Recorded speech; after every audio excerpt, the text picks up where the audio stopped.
After days of shifting statements, Donald Trump has now said he holds Russian President Vladimir Putin personally responsible for interference in the 2016 U.S. election. Well, this after the U.S. president sparked fresh confusion by once again appearing to contradict his own intelligence agencies. So what exactly is going on? Joining me now is Politico's chief Brussels correspondent, David Herzenhorn. He's been keeping a close eye on U.S.-Russia relations for over 20 years as both a Washington correspondent and a foreign correspondent based in Moscow. Well, David, it seems that even Trump's own people right now are struggling to rein him in. How concerned do you think should his team be about Trump's comments?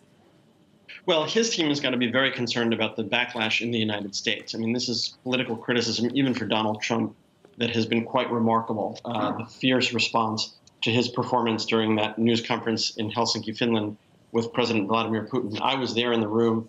I don't think anybody misunderstood what President Trump was saying. He was very, very clear. He's now backwalking it, trying to obfuscate, saying that he didn't say what he said. Everybody's clear about this. From the very beginning, he's cast doubt on the findings of the U.S. intelligence agencies when it regards meddling by Russia in the 2016 presidential election. Yeah, and then we see Sarah Huckabee Sanders having to correctly interpret what Donald Trump is saying. But let's look at the Russian side. Now, do you think there's any confusion on the Russian side, them looking at his comments, or is this a win for Putin, in fact? No, I mean, this has been a clear PR win for Putin. There's no doubt about that.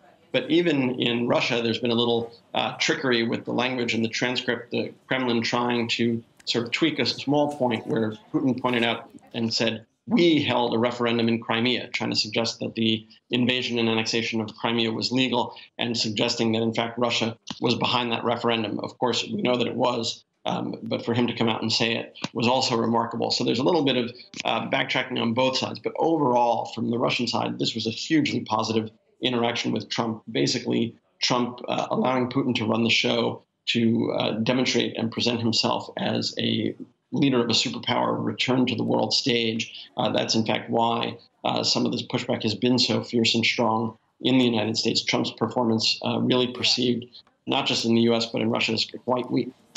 David, just very, very, very briefly, we don't have much time. Do you think that any permanent damage has been caused by Trump in the United States? Yeah. Contrary to what he was trying to do, the Russia-U.S. relationship is in a lot more trouble. Resolve in Congress now to be tough on Russia is even greater. Any effort at a thaw is going to be much more difficult.